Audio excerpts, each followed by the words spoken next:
Cora, Chapter 4.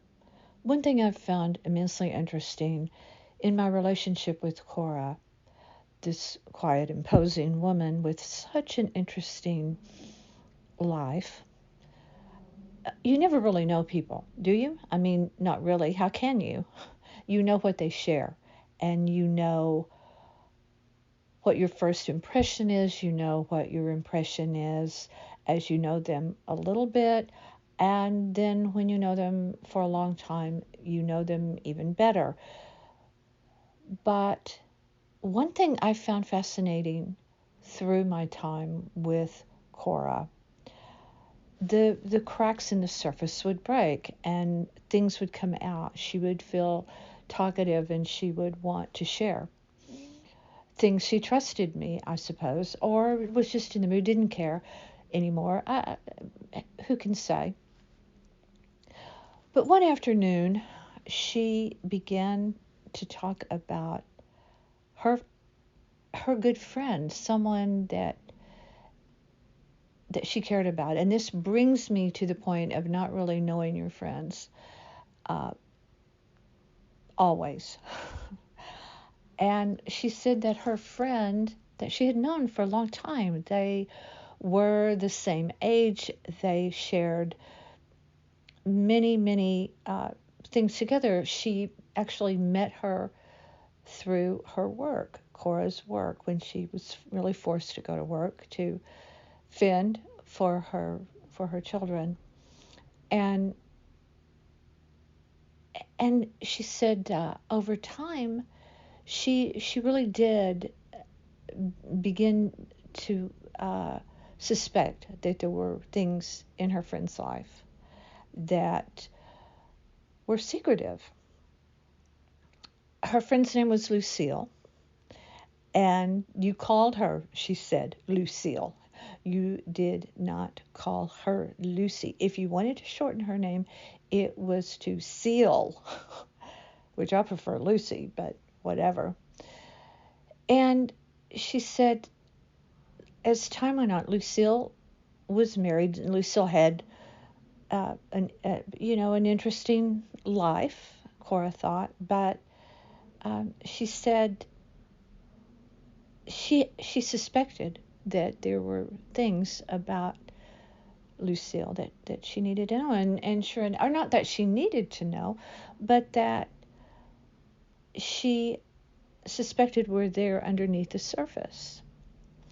And so she said one evening they were drinking wine. Now, this surprised me because this was sort of out of character in a way for Cora to sit around drinking wine with this one friend and chatting about intimate secrets of their life. But what she shared with me about her friend was really fascinating.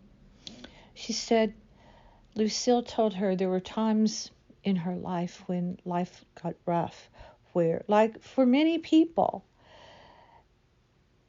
and she needed help.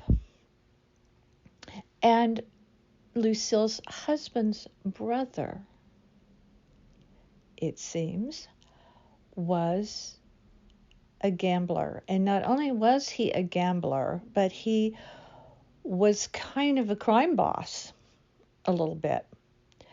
And not on a grand scale, but grand enough. And he was the kind of man that wore the best clothes, the best shoes, hats. Men were wearing hats at this time, according to Cora, and drove the best car, the most imposing car, and was kind of a heavy, if you know what I mean, in that could put the scare into people who didn't pay what they owed and this kind of stuff. But Lucille shared with Cora that she needed him through different points of her life. She and her husband needed to lean on him for money and for help and even for food. And so they had to ignore his life of crime.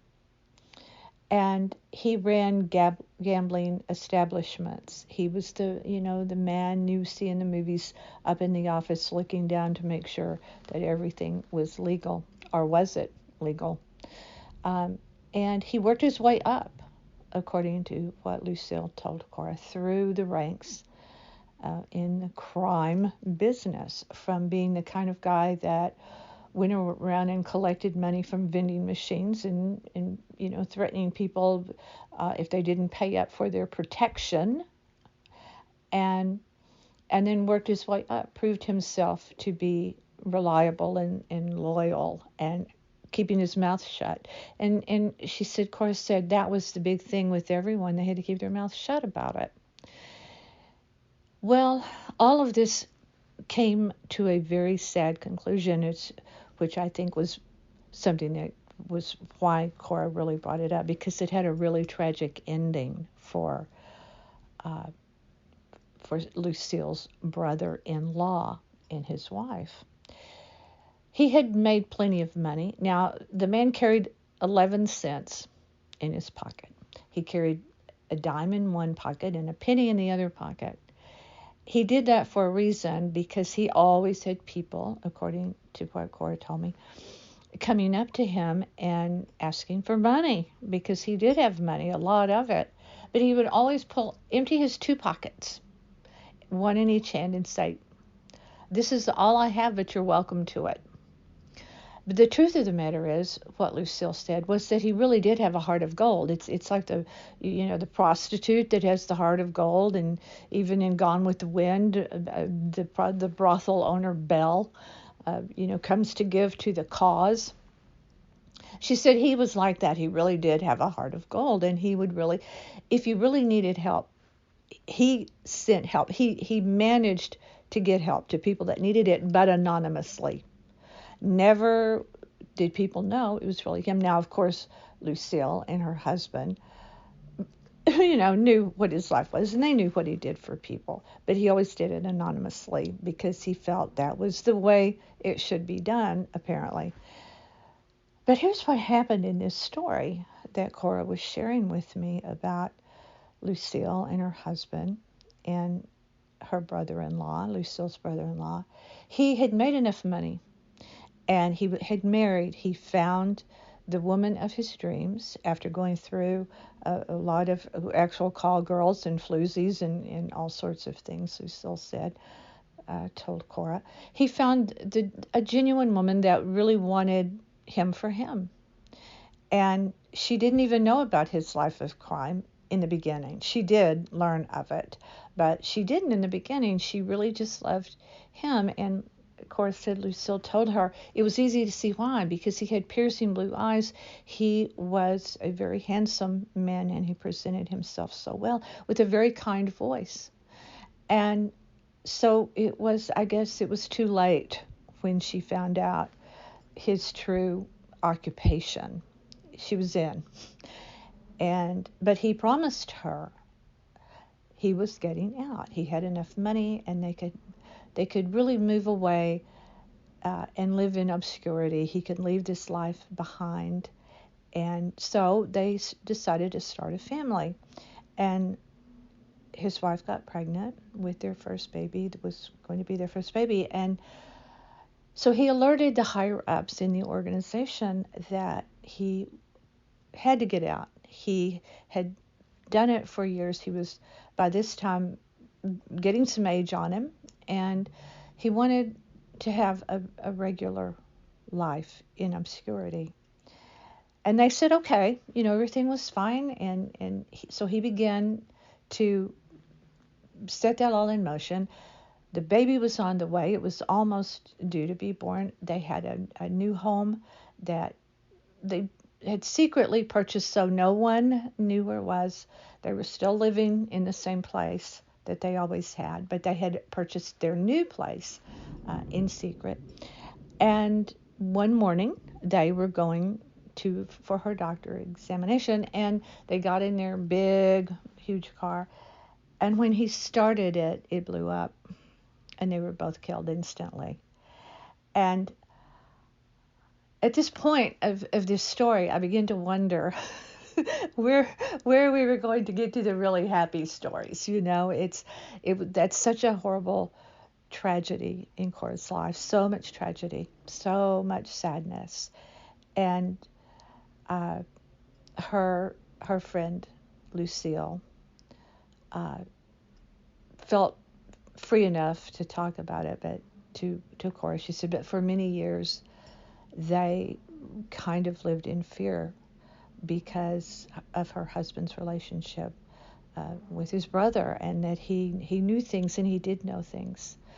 She said so. Nothing ever happened to them. Cora said they lived their lives and everything was fine.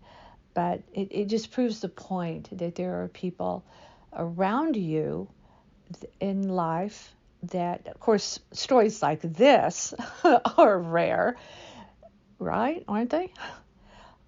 But life is filled with intrigue and it's filled with interest. And that is why telling stories of people's lives is so important. And talking about the stories that impacted Cora's life uh, are fascinating and need to be told. The story of Cora continues.